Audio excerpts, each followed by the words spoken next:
Hello friends, आज हम इस वीडियो में देखेंगे महाराणा प्रताप हिंदू व सूरज मेवाड़ रत्न। इनकी जीवनी के बारे में इनके सारी डिटेल हम इस वीडियो में कवर करेंगे। और हाँ, जो भी इस चैनल पे नए हैं वो चैनल को सब्सक्राइब जरूर कर लेना, जिससे कि आने वाली वीडियो नोटिफिकेशन लेटेस्ट अपडेट आपको मिलती रहे। ऐसी इन्फॉर्मेशन के लिए आप इस चैनल को सब्सक्राइब जरूर करें। तो स्टार्ट करते हैं हमारा वीडियो। महाराणा प्रताप हिंदू व सूरज मेवाड़ रत्न।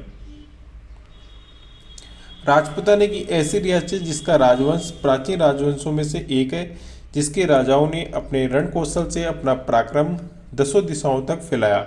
हम बात कर रहे हैं राजपूताना के दक्षिण में स्थित ऐसी रियासत की जिसमें एक से बढ़कर एक वीरवर राजा हुए, जिन्होंने अपने देश, धर्म, संस्कृति, प्रजा और स्वाभिमान की रक्षा के लिए वनों की घास की रोटी खाना स्वीकार किया, परंतु किसी की गुलामी स्वीकार नहीं की। ऐसे ही वीर राजा मेवाड़ की रियासत में हुए, जिसमें बप्पा रावल, राव जेत्र सिंह, रावल तेज सिंह, रावल रतन सिंह, महाराणा कुंभा, महाराणा संगा, महाराणा उदय सिंह, महाराणा प्रताप, महाराणा राज सिंह आदि राजपूत राजाओं ने जन्म लिया था।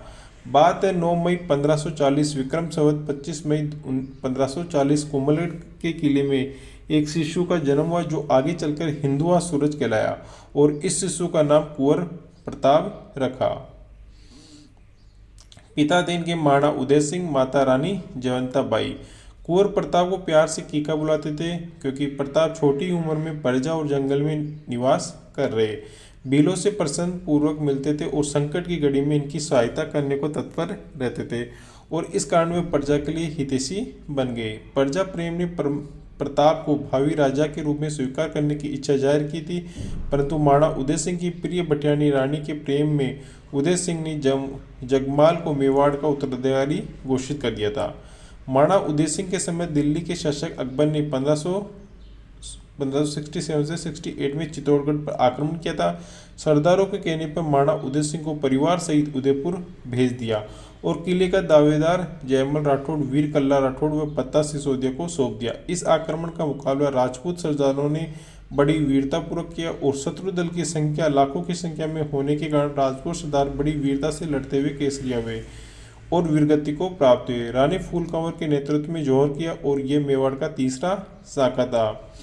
युद्ध के उपरांत अकबर ने यहाँ की प्रजा का कत्लेआम करवाया और धन संपदा को लूटकर वापस दिल्ली चला गया। महाराणा उदय सिंह की मृत्यु के बाद सामंतों ने कुंवर प्रताप को राजा घोषित कर दिया, परंतु उदय सिंह ने कुंवर जगमाल को उत्तराधिकारी घोषित किया था। सामंतों द्वारा कुंवर प्रताप को राजा घोषित करने के बाद कुंवर जगमाल अकबर की शरण में चले गए और अकबर ने इन्हें कई जागीरें दी। कुंवर जगमाल दत्तानी के युद्ध में लड़ते हुए वीरगति को प्राप्त हो गए थे। मेवाड़ के कुंवर प्रताप का विवाह बिजौली ठिकाने की अजमदे पवार से हुआ और इनके बेटे का नाम अमर सिंह था। अब हम बात करते हैं चेतक की। महाराणा प्रताप के घोड़े का नाम चेतक था, जो युद्ध के मैदान में हाथी की सूंड लगाकर युद्ध करने में पारंगत था, जिसके युद्ध मैदान में हाथी और अन्य घोड़े भयभीत हो जाते थे। चेतक को महाराणा प्रताप ने अफगानिस्तान के एक व्यापारी से खरीदा। अब हम बात करते हैं छापामार युद्ध पद्धति। छापामार युद्ध पद्धति की शुरुआत सबसे पहले महाराणा प्रताप उदय सिंह ने की थी।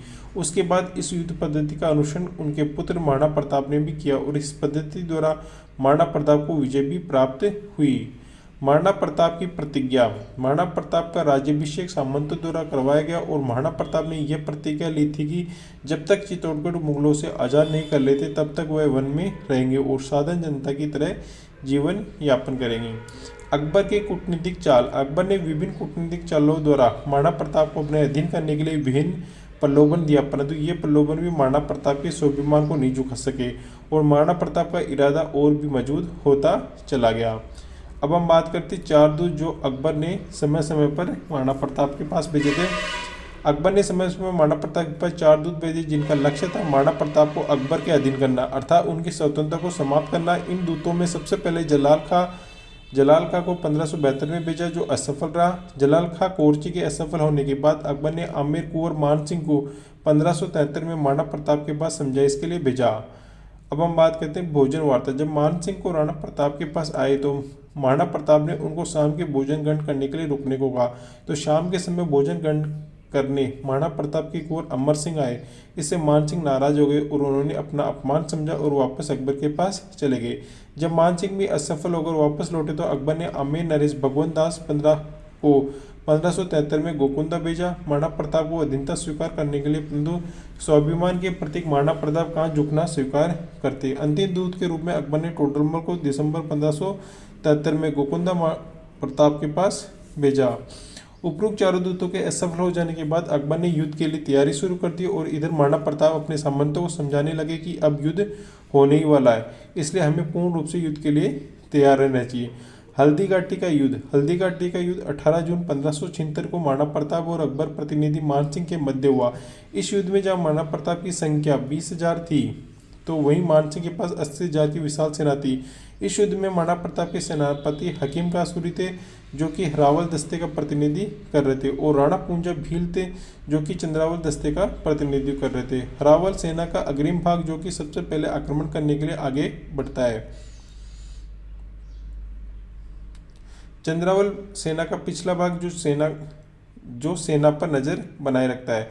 मेवाड़ के भामाशाह द्वारा महाराणा प्रताप को स्वर्ण मुद्राएं दी, जिसमें महाराणा प्रताप ने आगामी 20 वर्ष तक मेवाड़ की रक्षा के लिए सेना का गठन किया और इन सैनिकों को वेतन भी दिया। महाराणा का वार महाराणा प्रताप ने मान सिंह को उसके मर्दों ने हाथी पर बिठा हुआ देखा और अपने घोड़े चेतक को आगे की ओर बढ़ाया। घोड़े को आगे बढ़ता देख मान सिंह घबरा गए और महाराणा प्रताप ने अपना बाला मान सिंह की ओर पूरी शक्ति के साथ फेंका। मान सिंह ओहदे में छुप गए और बाला गज संचालन को भेजता हुआ ओहदे से जा भिड़ा। इस भीषण वार से मान सिंह से नीचे गिर पड़े और हाथी की सूंड पर लगी तलवारों से चेतक के पांव पर गहरा घाव लगे, जिससे चेतक घायल हो गया था।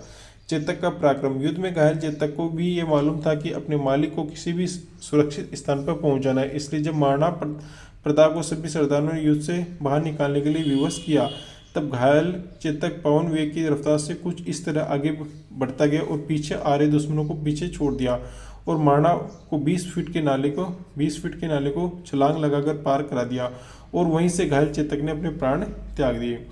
भरत मिलाप जैसा दृश्य जब महाराणा प्रताप घायल चेतक के पास बैठे थे तब महाराणा प्रताप का छोटा भाई शक्ति सिंह उनसे मिलने आया और महाराणा प्रताप और शक्ति सिंह कई वर्षों बाद मिले तो एक दूसरे को गले से लगाया और दोनों के आंखों से अश्रुधारा बहने लगी। ये मिलन रामायण में राम और भरत के मिलन जैसा था। हल्दीघाटी में महाराणा की विजय हल्दीघाटी युद्ध में महाराणा प्रताप की विजय होती है क्योंकि अकबर ने मान सिंह को ये आदेश दिया था कि वह किसी भी तरह महाराणा प्रताप को जीवित या मृत रूप से अपने पास लेकर आए, जिससे मान सिंह असफल रहे और इससे नाराज होकर अकबर ने मान सिंह को अपने इबादत खाने में आने से मना कर दिया। महाराणा प्रताप का विजय अभियान राणा प्रताप ने 1582 के दिवेर युद्ध से अपना विजयी अभियान शुरू किया और उसके बाद उन्होंने मेवाड़ के कई स्थानों को मुगल चुंगल से आज़ाद करवाया। अघोषित संधि काल 1584 से 1597 महाराणा की शक्ति और शौर्य को देखकर अकबर भयभीत हो गया था और उसे रात के सपनों में भी महाराणा प्रताप दिखाई देने लगे थे। इसलिए अकबर ने 1584 से लेकर महाराणा के देवलोक गमन तक कोई भी आक्रमण मेवाड़ पर नहीं किया। बलशाली महाराणा प्रताप बाहुबल अर्थात शक्ति और शौर्य के धनी थे। जब वह युद्ध के मैदान में जाते थे तो अपने साथ 80 किलो का भाला लेकर जाते थे। महाराणा प्रताप 250 किलो के लोहे के कवच आभूषण पहनकर युद्ध मैदान में जाते थे। बाल्यावस्था में महाराणा प्रताप ने एक जंगली शेर को भुजबल से मार गिराया और प्रजा को उसके आतंक से मुक्त कराया। महाराणा प्रताप ने हल्दीघाटी के युद्ध में मैदान में बेलोर खां को एक ही वार में घोड़े सहित 2 हिस्सों में काट दिया था। महाराणा प्रताप ने मेवाड़ के सभी क्षेत्रों पर अधिकार कर लिया था और चित्तौड़ को मुगलों के चंगुल से आज़ाद कराने के लिए अभियान पर निकले ही थे, परंतु जब महाराणा प्रताप जंगल में धनुष की डोर चढ़ा रहे थे तब उनकी आंतरिक चोट लगी और गहरी हो गई और महाराणा प्रताप 1597 को देवलोक गमन हो गए। अकबर भी रोया। महाराणा प्रताप की अंत्येष्टि के समाचार अकबर को मिले तो एक पल भर के लिए अकबर की आंखों में भी आंसू आ गए थे।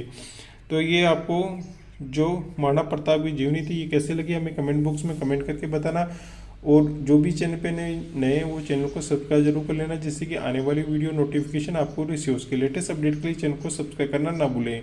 तो आज के लिए इतना ही, धन्यवाद।